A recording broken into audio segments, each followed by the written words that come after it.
Okay, हमने cover कर लिया 8.2.1 जिसमें आपको बताना था, रिलेट करना था स्पीड ऑफ साउंड को with the properties of medium. Okay, जिसमें आपका साउंड ट्रेवल कर रहा है। अब आपका आ जाता है 8.2.2 जिसमें कह रहा है डिस्क्राइब करो न्यूटन का फॉर्मूला जो कि उन्होंने ड्राइव किया था, बनाया था स्पीड ऑफ साउंड का। फाइन, तो हमें पता है v is equal to under root elastic modulus over density, और आपके पास स्ट्रेस होता है। स्ट्रेस क्या होता है? डिफॉर्मिंग फोर्स, उसे हम कहते हैं stress. So deforming force is known as stress. एक ऐसी फोर्स जिसकी वजह से बॉडी की शेप में या बॉडी के डिजाइन में डिफॉर्मेशन आ जाए, उसे हम कहते हैं स्ट्रेस। स्ट्रेन आपके पास एक रेशियो होता है change in length over original length का, या change in area over original area का, या change in volume over original volume का। तो और जब आप स्ट्रेन ओवर स्ट्रेस करते हो, सॉरी स्ट्रेस ओवर स्ट्रेन करते हो, तो आपके पास मॉड्यूलस आते हैं। तो जब volume stress over volumetric strain करते हो तो आपके पास बल्क मॉड्यूलस आता है, जो कि हमने 9th तक पढ़े थे। वो सारी चीज़ें रिपीट कर दी। अभी मैं सिंपल बताऊंगा, अगर आपको वो सब समझ में नहीं आया तो बस याद रखो E बराबर है change in P into V over change in V। Okay, और हमें फॉर्मूले की डेरिवेशन करके यहाँ तक पहुँचना है।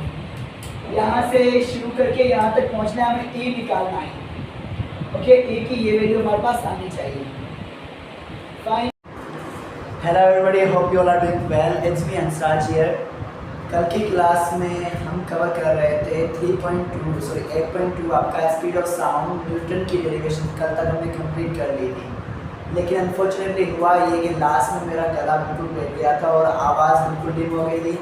साथ ही साथ ये हुआ कि यहाँ पे मैंने न्यूटन की डेरिवेशन उन सबको करवा दी जो कि यहाँ पे प्रेजेंट थे, लेकिन रिकॉर्डिंग नहीं हुई ड्यू टू सर्टेन इश्यूज। में भी कॉल आ गई थी, पता नहीं क्या, जिसकी वजह से रिकॉर्डिंग ऑफ हो गई थी, हमें पता नहीं चला। तो उस रिकॉर्डिंग में हमने जो डेरिवेशन की थी उसको मैं वापस रिपीट कर रहा हूँ। आप आई होप आपको समझ में आ जाएगी यहाँ से। तो देखो, मैं कह रहा था कि हमारे पास वेलोसिटी जो डिपेंड करती है under root E over P, जो कि सिंपल जनरल फॉर्मूला हमने देखा था। ओके, और हमने कहा था हमें E को बराबर रखना है delta P V over delta V के। यानी कि जो डेरिवेशन हम करने जा रहे हैं वहाँ पे हमारा जो आइडिया होगा वो ये है कि हमें अपनी डेरिवेशन में ये लाना है। फाइन, सब स्टार्ट करेंगे बिल्कुल बेसिक से। हमने किया था स्टार्ट, या जिस तरह से हम करते हैं वो करते हैं बॉयल्स लॉ से। अब बॉयल्स लॉ क्या होता है? तो बेसिकली हमने चैप्टर नंबर 10 को पहले कवर कर दिया है, तो यहाँ पे मेरे को ये उम्मीद है कि आप सबको ये पता होगा कि बॉयल्स लॉ क्या होता है। इसके अलावा बिल्कुल जनरल सी बात है, बॉयल्स लॉ कहता है जब आपका टेम्परेचर कांस्टेंट होगा तो प्रेशर और वॉल्यूम ये दोनों इनवर्सली रिलेटेड होंगे। ओके, तो अकॉर्डिंग टू बॉयल्स लॉ आपका प्रेशर जो इनवर्सली रिलेटेड टू वॉल्यूम है, और आपका PV इक्वल टू कांस्टेंट आ जाता है अकॉर्डिंग टू बॉयल्स लॉ। अब ये कैसे आया?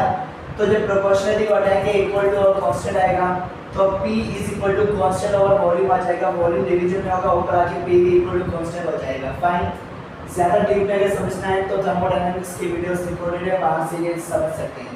फाइन, तो PV is equal to constant आ गया। अब हम कहते हैं कि आपके पास ये हमारे मार्किंग भी इधर लगी हुई बोर्ड पे। तो एक आपके पास सिस्टम में एक सिलेंडर है जिसमें कुछ फ्लूइड है। ओके, गैस समझ लेते हैं। तो इसका एक प्रेशर भी होगा, वॉल्यूम भी होगा। ये समझे हमने इस सिलेंडर में एयर को ट्रैप कर लिया है, बिकॉज आपके पास speed of sound and air find कर रहे हैं। ओके, तो इसका एक वॉल्यूम भी होगा, प्रेशर भी होगा। अगर मैं इसको यहाँ से मूव करता हूँ डाउनवर्ड डायरेक्शन में नीचे की तरफ, तो क्या होगा? वॉल्यूम डिक्रीज होगा, और वॉल्यूम डिक्रीज होगा तो आपका प्रेशर क्या होगा? इंक्रीज होगा। तो यहाँ पे मेरा P जो है क्या हो जाएगा? P plus change in P के बराबर हो जाएगा, और ये change in P delta T जो बहुत स्मॉल वैल्यू। ओके, और मेरा वॉल्यूम जो है वो क्या हो रहा है, डिक्रीज हो रहा है, बिकॉज प्रेशर इंक्रीज हो रहा था, वॉल्यूम विल डिक्रीज। तो वॉल्यूम माइनस डेल्टा वी हो जाएगा। डेल्टा पी और डेल्टा वी ये दोनों बहुत छोटी क्वांटिटीज है, ओके, ज़्यादा चेंज नहीं आया, माइनस सा चेंज आ रहा है। सो जब मैं प्रेशर की जगह पे ये वैल्यू और वॉल्यूम की जगह पे ये वैल्यू लिख के यहाँ पे पुट करूँगा तो मेरे पास आ जाएगा P V equal to, P की जगह पे मैं लिखूँगा प्रेशर जो कि पी प्लस डेल्टा पी है। सिमिलरली वॉल्यूम की जगह लिख लूँगा वी माइनस डेल्टा वी, दोनों की वैल्यूज लिख ली। सिंपल मल्टीप्लिकेशन करेंगे, सिंपल अरिथमेटिक स्टेप्स है यहाँ पे। तो आपके पास P V equal to P into V, P V, okay, plus minus minus P into delta V, तो ये हो जाएगा पी डेल्टा वी।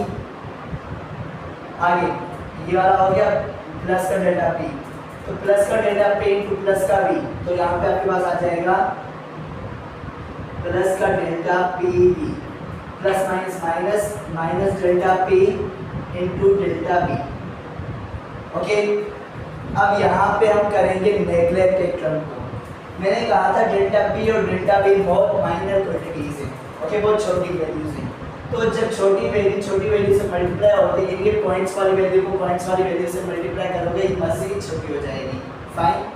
तो उसकी वजह से हम इस माइनस के delta P to delta V को क्या कर रहे हैं, नेग्लेक्ट करके 0 के बराबर रख रहे हैं।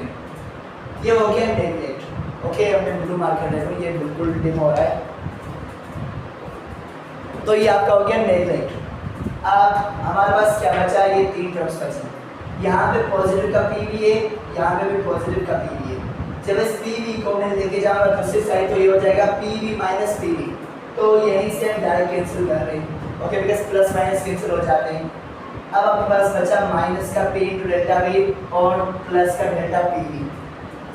माइनस का पी इंटू डेल्टा वी आ जाएगा इस साइड, जो कि पॉजिटिव हो जाएगा, इक्वल टू की दूसरी साइड जाके, तो P delta V equal to delta P V आ गया।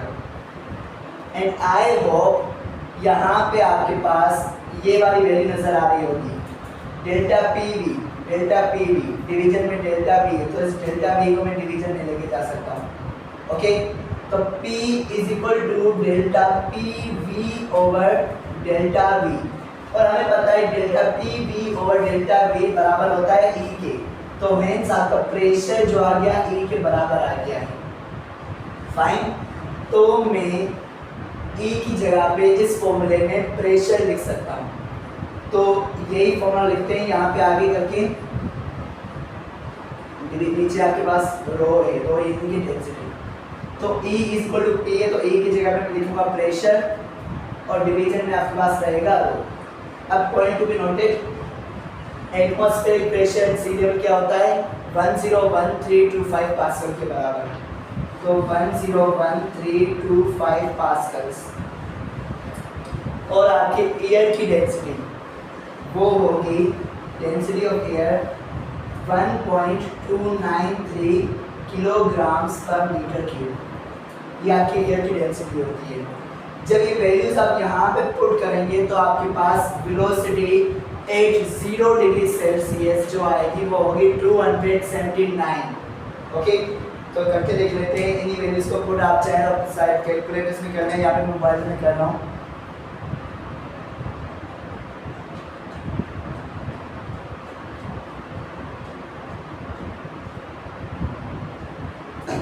अंडर रूट P की value that is 101325 divided by density value that is 1.293, तो आपके पास जो वैल्यू आ रही है 279 पॉइंट समथिंग आ रही है, ओके।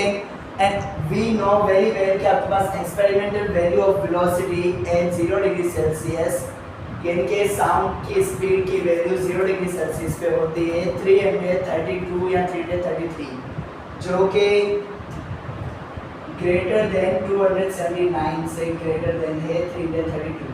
मीन्स न्यूटन के इस फॉर्मूला से आपके पास जो वैल्यूज आ रही है वेलोसिटी ऑफ साउंड की 0 डिग्री सेल्सियस पे, वो एक्सपेरिमेंटल वेलोसिटी से बहुत ज़्यादा कम आ रही है।